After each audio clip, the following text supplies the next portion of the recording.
In this video, I am going to teach you how to create landing page using card.co. First thing you need to do is to head over to their website, which is card.co. Now, from in there, you should be able to log in or sign up.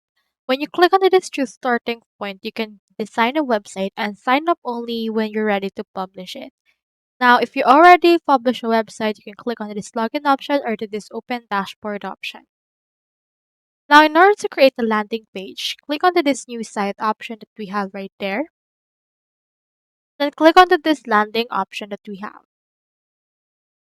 From in there, it should be able to show you in here different or several templates for landing pages that you can choose.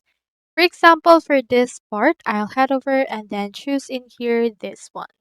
Just head over and click onto this select.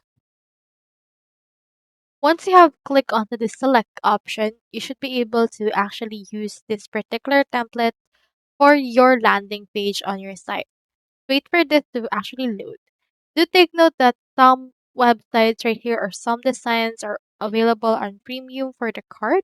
So you can head over and choose in here which actual part or which actual website template you want to use that are free if you're actually not on a premium plan. So here is what the website looks like. You can head over and edit it according to your liking.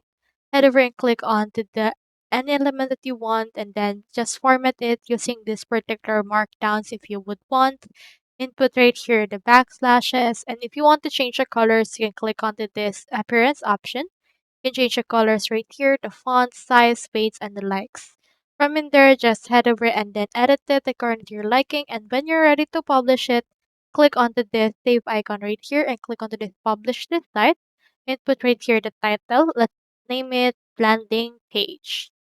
You can input right here a description and you can publish it to card.co URL. Input right here the URL for that, and then it will check if this URL is actually available. If it's available, you can head over and click onto this publish option in order to publish it. So that's all there is today, and I hope this video helped you out.